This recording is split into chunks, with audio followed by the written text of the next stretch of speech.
하나님께서는 사랑을 확장하신다. 이기주의도 배타주의도 아니다.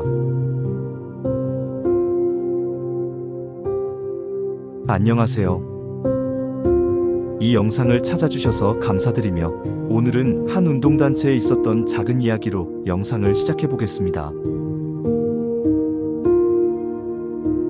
회원 A가 모두를 위해 봉지 커피를 가져왔고 B 역시 쌍화차를 가져와 나누었습니다. 그런데 C라는 사람이 남은 커피를 보며 아무도 안 마시니 내가 가져가야겠다라고 말합니다. 이때 D가 다가가서 다음 모임을 위해 두고 가세요라며 그를 만류합니다. 이 짧은 실화 속에 우리들의 모습이 담겨 있음을 발견합니다. 누군가는 기꺼이 나누고 누군가는 공동체의 것을 사유화하려 하며 또 다른 누군가는 공동체의 유익을 지키려 합니다. 우리는 이 이야기 속에서 혹은 우리 삶의 수많은 갈등 속에서 몇 가지 질문을 마주하게 됩니다. 무엇이 이기적인 것이고 무엇이 이타적인 것이며 무엇이 진정 공동체를 위한 행동일까? 이 질문은 나는 누구인가라는 더 근본적인 질문으로 이어갈 수 있습니다. 현대인의 80%가 내가 우선이라는 생각으로 살아간다는 한 설문 결과에서 볼 수 있듯이 우리는 모두 자신의 유익을 우선하는 본능을 가지고 있습니다. 동시에 기독교인으로서 우리는 신앙의 진리를 수호해야 한다는 사명감도 느낍니다.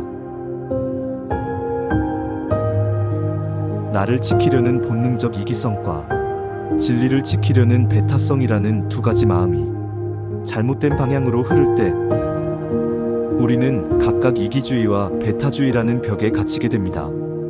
그러나 하나님께서 우리에게 원하시는 길은 이 두 가지 길이 아닙니다.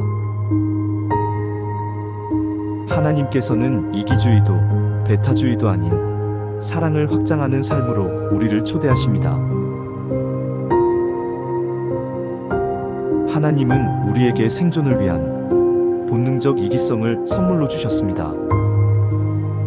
스스로를 보호하고 돌보는 이 능력은 우리가 건강하게 살아가도록 돕는 기본적인 장치입니다. 예수님께서 내 이웃을 내 자신같이 사랑하라고 하셨을 때 이 말씀은 우리 자신을 사랑하는 것을 전제로 합니다. 비행기에서 비상 상황이 발생하여 산소 마스크를 쓸 때 자신이 먼저 착용한 후 다른 사람을 도우라는 안전 수칙처럼 건강한 자기 돌봄은 타인을 섬기기 위한 필수적인 전제 조건이 되기 때문에 본능적 이기성을 우리에게 주신 것입니다. 그러나 죄로 인해 인간의 본성이 타락하면서 이 선한 본능은 쉽게 왜곡됩니다. 자기 보호와 성장을 위한 건강한 본능적 이기성은 타인을 무시하고 자신의 이익만을 극대화하려는 추악한 이기주의로 변질됩니다. 서두의 예화 속 시의 모습이 바로 이것입니다. 공동체를 위해 마련된 것을 개인의 소유로 여기는 태도는 하나님의 선물을 죄의 욕망으로 왜곡시키는 행위라고 볼 수 있습니다. 그렇다면 공동체의 것을 지키려 했던 D의 행동은 과연 어떤 것일까요? 표면적으로는 공동체를 위한 이타적 행동으로 보입니다. 그러나 우리는 그 행동 이면에 숨겨진 복잡성을 들여다보며 우리 자신도 성찰해야 됩니다. C의 이기적 행동을 만류한 D의 행동을 순수한 공동체 사랑으로 이해할 수 있지만 어쩌면 그 안에는 C보다 도덕적으로 우월하다는 자기 만족감이나 공동체의 규칙을 통제하려는 미묘한 자기의가 숨어 있을 수도 있음도 간과하지 말아야 할 것입니다. 우리가 어떤 이로운 행동을 하면서 그 행동을 통해 자신의 도덕적 우월함이나 신앙적 경건함을 증명하려는 교묘한 이기심에 빠질 때가 있다는 점을 기억해야 한다는 말입니다. 바울은 빌립보서 2장 3절에서 아무 일에든지 다툼이나 허영으로 하지 말고 오직 겸손한 마음으로 각각 자기보다 남을 낮게 여기라고 권면합니다. 이는 우리의 모든 행동이 자기 중심성을 넘어 타인을 향한 진실하고 겸손한 사랑으로 확장되어야 함을 분명히 보여줍니다. 이기성이 자기 자신에게 집중하는 문제라면 배타성은 우리가 믿는 진리와의 관계에서 발생하는 문제입니다. 기독교 신앙의 핵심에는 예수님께서 선언하신 내가 곧 길이요 진리요 생명이니 나로 말미암지 않고는 아버지께로 올 자가 없느니라라는 진리의 배타성이 자리 잡고 있습니다. 이것은 예수 그리스도만이 유일한 구원의 길이라는 절대적 진리의 선언입니다. 그러나 이 배타성은 타인을 악의적으로 밀어내는 장벽으로서 배타주의가 아니라 생명으로 향하는 유일한 문을 알려주는 사랑의 이정표와 같습니다. 하지만 이 진리의 배타성이 우리의 교만과 만나면 독선과 분열을 낳는 배타주의로 타락합니다. 예수님 시대의 바리새인들이 바로 그 본보기였습니다. 그들은 율법이라는 진리를 가졌지만 그것을 타인을 정죄하고 자신들의 의를 드러내는 도구로 삼았습니다. 결국 그들은 천국문을 사람들 앞에서 닫고 너희도 들어가지 않고 들어가려 하는 자도 들어가지 못하게 하는 자들이 되고 말았습니다. 이 배타주의는 오늘날에도 교묘한 모습으로 우리 안에 자리 잡고 있습니다. 살아가는 환경과 인종, 문화의 차이나 생각과 신념이 다르다는 이유로 온라인 공간에서 상대를 인격적으로 모독하는 키보드 워리어의 모습으로 나타나기도 합니다. 기독교 공동체 내에서도 이런 배타주의는 발견됩니다. 자기 교회의 성장과 안위를 위해 주변의 어려운 이웃과 교회를 외면하는 닫힌 공동체의 모습, 한 교회 내에서조차 나뉘는 그룹별 배타주의적 모습, 혹은 특정 정치적 입장을 신앙과 동일시하며 형제자매를 정죄하고 분열을 조장하는 모습으로도 이 타락한 배타주의는 자주 나타납니다. 그러나 건강하고 경건한 신앙의 배타성은 수고하고 무거운 짐진 자들아 다 내게로 오라는 예수님의 포용적인 초대로 이어져야 합니다. 진리를 확고히 붙들되 그 진리가 우리를 교만하게 만드는 것이 아니라 오히려 겸손한 마음 자세로 모든 사람을 섬기며 그들을 진리 안으로 초대하는 은혜의 수로이자 관계 확장의 다리가 되어야 합니다. 그렇다면 어떻게 왜곡된 이기주의와 배타주의의 함정을 넘어 하나님이 원하시는 사랑을 확장하는 삶을 살 수 있을까요? 그 답을 제주도에서 퇴역마들을 돌보는 김남훈 씨의 삶이 주는 깊은 울림을 통해서 찾아볼 수 있을 것 같습니다. 프로골퍼이자 말 조련사였던 그는 고향 제주도에서 퇴역마들이 잔인하게 도살되거나 버려지는 현실에 충격을 받고 자신의 안락한 삶을 포기합니다. 그는 자비로 도축 위기에 처한 말들을 사들여 돌보며 그들이 과거의 상처를 잊고 평화롭게 살아가면서 그들이 본능적 야생성을 회복하는 모습에서 자기도 가장 큰 행복을 느낀다고 말합니다. 말들이 행복해하는 모습을 보면서 자신도 행복하다는 그의 모습은 선한 목자는 양들을 위하여 목숨을 버린다라고 말씀하신 예수 그리스도께서 보이신 사랑의 희생적 모습과 닮아있음을 발견합니다. 그의 삶을 통해서 쓸모없다고 버려진 존재들을 찾아 구원하시는 예수님의 사랑을 더 깊이 깨닫게 됩니다. 여기서 철학자 존 스튜어트 밀의 통찰을 떠올려 봅니다. 그는 사람의 쾌락에는 질적 차이가 있는데 순간적이고 감각적인 낮은 쾌락보다 정신적이고 도덕적인 높은 쾌락이 훨씬 더 우월하다고 말했습니다. 서두의 예화 속 시가 남은 커피를 가져가며 얻으려 했던 이기적 만족감이 낮은 쾌락이라면 김남훈 씨가 상처 입은 말들이 평화롭게 뛰노는 것을 보며 느끼는 이타심 충만한 기쁨이야말로 높은 쾌락의 정수라고 보입니다. 그러나 기독교 신앙은 여기서 한 걸음 더 나아갑니다. 존 스튜어트 밀이 발견한 이 원리는 사실 하나님의 형상대로 창조된 인간이 창조주를 닮아 본능적으로 타인의 생명을 살리는 이타적 삶을 살 때 가장 완전한 기쁨과 보람을 누릴 수 있다는 위대한 창조 원리의 세속적 반향의 일면일 것입니다.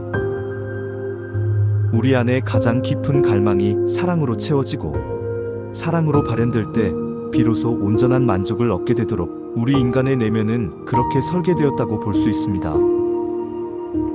그러므로 이기주의와 배타주의를 극복하는 길은 다음과 같이 두 개의 길이 있습니다. 십자가 신앙으로 이기주의를 넘어서는 것입니다. 예수님은 자신의 유익이 아닌 우리에게 영원한 생명을 주시는 구원을 위해 십자가에서 자신의 생명을 내어주셨습니다. 이 희생적 사랑은 우리의 본능적 이기성이 타인을 위한 사랑으로 확장될 때 얼마나 고귀한 가치를 지니는지 보여줍니다. 누구든지 나를 따라오려거든 자기를 부인하고 자기 십자가를 지고 나를 따르라는 말씀처럼 십자가 신앙은 자기중심적 이기주의를 깨뜨리고 이타적 사랑을 실천하게 하는 능력이 됩니다. 그리고 부활 신앙으로 배타주의를 넘어서야 합니다. 예수님께서 사마리아 여인에게 다가가신 것처럼 진리의 기준을 낮추지 않으시면서도 문화와 종교의 장벽을 허물고 사랑과 구원의 은혜를 베푸셨습니다. 부활 신앙은 우리에게 절망 속에서도 희망을 보게 하고 나와 다른 너를 적으로 보는 배타주의를 넘어 그리스도 안에서 한 형제자매로 포용하게 하는 힘을 줍니다. 우리는 심판자가 아니라 세상을 구원하시려고 오신 예수님의 마음으로 세상을 대해야 합니다. 이 영상의 서두에서 나누었던 이야기로 돌아가 보겠습니다. 그곳에는 기꺼이 나눔을 실천한 A와 B, 그리고 김남훈 씨가 있었습니다. 이들은 심지어 자신의 본능적 이기성의 벽을 넘어 참사람다운 모습을 보여주었습니다. 이것이 기독교인으로서 마땅히 보여야 하는 본성적 사랑의 모습이라고 믿어집니다. 그런가 하면 공동체의 것을 개인의 이익으로 바꾸려 했던 C와 공동체의 것을 지키려 했던 D도 있었습니다. 이들의 모습은 우리 안에도 숨겨져 있는 다양한 욕망을 보여줍니다. 우리는 때로 C처럼 노골적인 이기주의에 빠지기도 하며 때로는 D처럼 공동체를 위한다는 명분 아래 자신의 의로움을 드러내려는 미묘한 유혹에 시달리기도 합니다. 우리의 본능적 이기성과 신앙적 배타성은 그 자체로는 분명 악한 것이 아니라 오히려 지키고 독려해야 할 모습입니다. 그러나 죄의 영향력 아래 있는 우리는 끊임없이 이기주의와 배타주의라는 자기 방어의 성벽을 만들고 더 높이 쌓아 올리려는 유혹을 받습니다. 하나님은 우리에게 그 성벽을 허물라고 말씀하십니다. 그리고 그 성벽을 허물 힘은 우리 자신에게 있지 않고 오직 성령님의 도우심을 통해 얻을 수 있음을 분명히 말씀하십니다. 성령님은 우리의 연약한 속사람을 강건하게 하시어 우리의 이기성이 이웃을 향한 섬김으로 우리의 배타성이 잃어버린 영혼을 향한 초대의 장으로 확장되게 하십니다. 이제 우리 자신에게 물어야 할 때입니다. 나는 오늘 어떤 선택을 할 것인가? C의 길인가? 아니면 자신의 것을 기꺼이 내어주는 A와 B, 그리고 김남훈 씨의 길인가? 나의 생각과 삶, 그리고 신념은 다른 사람을 향하여 열린 은혜의 수로와 관계의 다리가 되고 있는가? 아니면 사랑을 차단하는 장벽이 되고 있지는 않는가? 하나님께서 우리에게 원하시는 것은 단 하나, 사랑하는 것입니다. 우리가 아직 죄인 되었을 때에 그리스도께서 우리를 위하여 죽으심으로 하나님께서 우리에 대한 자기의 사랑을 확증하셨느니라. 예수님의 이 죽음은 단순한 감정적 표현이 아니었습니다. 그것은 바로 사랑은 율법의 완성이라는 말씀을 온몸으로 성취하신 가장 거룩하고 의로운 행위였습니다. 하나님의 완전한 공의와 거룩함의 요구를 그 아들의 완전한 사랑의 희생으로 모두 충족시키신 것입니다. 그리스도는 모든 믿는 자에게 의를 이루기 위하여 율법의 마침이 되시니라. 그러므로 우리가 그 사랑을 본받아 이웃을 섬길 때 우리는 단순히 율법을 지키거나 착한 일을 하는 것을 넘어 하나님 앞에 그 어느 것보다 더 거룩하고 신령한 예배를 드리는 것입니다. 피차 사랑의 빛 외에는 아무에게든지 아무 빛도 지지 말라. 남을 사랑하는 자는 율법을 다 이루었느니라. 우리의 삶이 예수님의 마음과 삶을 반영하여 이기주의와 배타주의의 좁은 길을 벗어나 모든 것을 품고 모든 것을 살리는 하나님의 넓은 사랑과 은혜를 이어주고 확장하는 통로가 되는 삶이 되어야 하겠습니다. 긴 영상 끝까지 시청해 주셔서 감사합니다.